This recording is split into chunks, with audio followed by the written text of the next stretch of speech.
Clair Obscur Expedition 33 has officially taken over the internet, despite the game launching next to Oblivion, something that many people had considered a death sentence. The game did more than just survive the shadow drop. The game is absolutely thriving, so go ahead and hit that subscribe button as this channel brings you all things Clair Obscur, and we have a lot to celebrate today. In just 3 days, the game has managed to sell over 1 million units. This is a very insane feat when you factor in that most people didn't even know what Clair Obscur was until launch week, when the reviews and buzz around the game began to generate enough hype for it to penetrate the mainstream. But of course, the game has the most powerful thing on its side that any game could possibly have in this day and age, and that is the word of mouth. A perfect synergy of players, content creators, and journalists all talking about how incredible this game is on their platforms has resulted in so many people finding out about this game. And anecdotally, I see so many people who normally don't even like or play turn-based games playing Expedition 33 because they want to know what the hype is about. This has also resulted in over 120,000 concurrent players on Steam. Purely for comparison to the last big turn-based launch, Metaphor ReFantazio had 85,000 concurrent players. So people are very enthused about this game.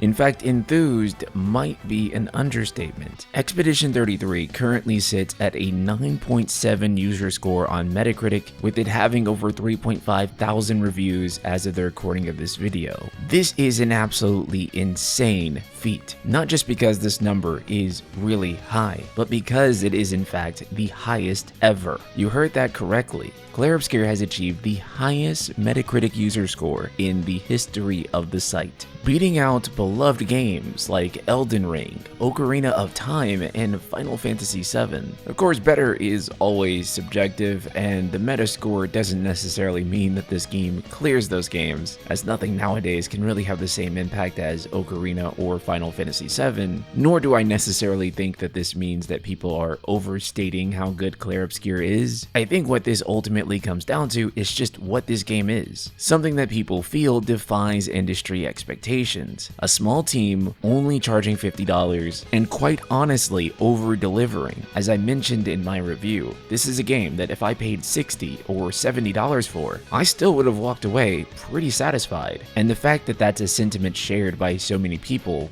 why did they undercharge me for this, shows just how massive of an achievement that Sandfall Interactive was able to make here. This has left many people wondering, how exactly did they do it? So I want to dive into some interviews with Sandfall on just how this was accomplished, and so much of it is thanks to something that many gamers often criticize, but is so pivotal to how developers are going to be able to continue to do this. But first, while Expedition 33 is only $50, not every game is going to be that cheap. That's why I want to talk to you about today's sponsor, Instant Gaming, an authorized code reseller that gets you games for a much cheaper price. You can get a Steam code for the 100-line Last Defense Academy on Steam for only $36. This is an incredible deal, and Instant Gaming has a lot more where that came from. They also allow our channel to give away a free game at the end of each month. All you have to do is click the link in the description or pinned comment below, slap that participate button, and you are entered to win. So be sure to check out Instant Gaming and start saving money on games today. Unreal Engine is often criticized by modern gamers. This is due to a lot of tech issues commonly associated with it, such as stuttering due to shader compilation, or many claiming that games have a certain unreal look, possibly due to certain shaders, lighting, and the reuse of assets. But despite all of this, there is a pretty good reason for its mass adoption. The way that a powerful engine like this is streamlining development, while also being very affordable for indies, AAA, and everything in between. For example, you may note that Clair Obscur has very high fidelity character models, and the way they were able to achieve this was thanks to Unreal Engine's MetaHuman, with them saying, quote, "As soon as Unreal Engine 5 was released, we switched our whole character creation pipeline to MetaHuman. Our cinematics were recorded as motion capture performances performances, including facial motion capture that was processed by the new MetaHuman animator. There are also many smaller things we do using the animation blueprint to make our characters feel more alive, or having more dynamic look at when an ally is attacked in battle. So for those of you who are unfamiliar with what MetaHuman is, it's a tool from Epic Games used for creating ultra-realistic 3D human characters for games, film, and animation. You can even use an iPhone 12 or newer to capture facial performance. A feature like this makes facial performance much easier to capture, because at bare minimum, if you have an iPhone 12 and you just download MetaHuman, you'll be able to do some performance capture. And for small studios, that's a huge win, because typically these types of technologies were reserved only for the big studios. By having powerful tech that makes all of this much more accessible, it's becoming far less necessary to be a big studio in order to achieve these results. But that's not where Unreal Engine support ends. An interview from Creative Block featuring Tom Gurman, CTO and co-founder of Sandfall and lead programmer on the game, with the article saying, quote, "In particular, Tom hails the way that Unreal Engine 5 has allowed Sandfall to punch above its weight, pointing to the amazing library of assets that Unreal Engine 5 provides, along with Lumen for dynamic lighting and the ability to have virtually infinite polygons on screen. Those technologies were kind of reserved for bigger studios with big engine development teams," he says. The team at Sandfall only numbers around 30, but thanks to the advancement of UE5, the graphical level they've been able to achieve on Clair Obscur could easily rival that of studios with hundreds of developers at their command. There is a downside to all this prettiness though. It can also be a trap because people can expect AAA quality on all aspects, even the amount of content that we provide, warns Tom. Clair Obscur might have the good looks of a big budget game, but with such a tiny team behind it, it simply wasn't possible to develop hundreds of hours of gameplay that you might expect in, say, The Witcher or a Final Fantasy title. Still, Clair clocks in at about 30 hours, which is pretty good, Tom reckons. It's also a sweet spot. We didn't want to have too much content. He adds, citing the aim for the foreground quality over quantity. It's very much true that when I first saw Expedition 33, I thought this was a AAA game. The game is so visually stunning, it is really easy to think that. But again, it's because of all the tools that Unreal Engine provides that allows the game to look this good while a smaller number of people worked on it. I also agree with the assessment that 30 hours is pretty good. In fact, to me, 30 hours is perfect. I know some people want much longer games because they're paying $70 or maybe now $80 for them. But oftentimes, when you have a 100-hour video game, the pacing for all 100 hours is not going to be good. Games keep getting longer and longer, but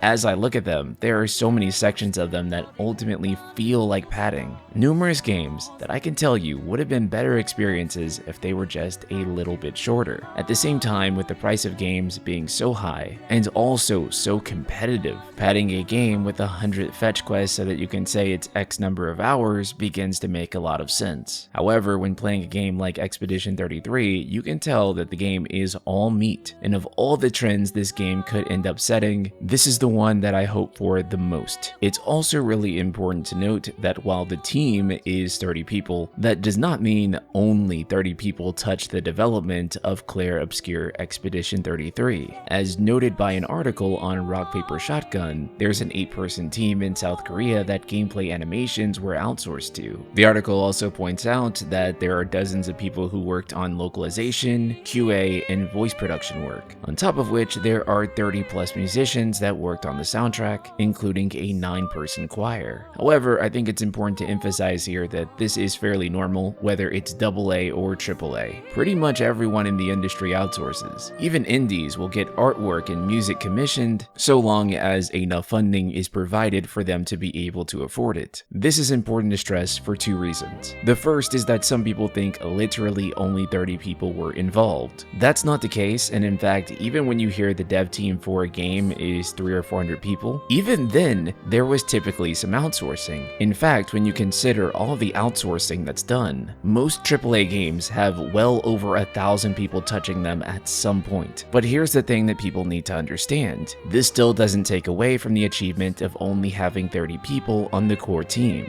There weren't hundreds of people internally working on this game full time, but yes, there were contractors that helped fill in the gaps for them like any other dev team. And the second important thing is that the game didn't suffer from too many cooks in the kitchen, which ultimately led to a much more efficient project and allowed them to create something high risk that AAA still would not have been able to make. All in all, Clair Obscur Expedition 33 is an astounding achievement, and it's a game that I'm going to continue supporting on this channel. So make sure you've hit that subscribe button, leave me a comment below letting me know how you've enjoyed the game, be sure to check out Instant Gaming, and I'll see you all in the next video. Later, guys.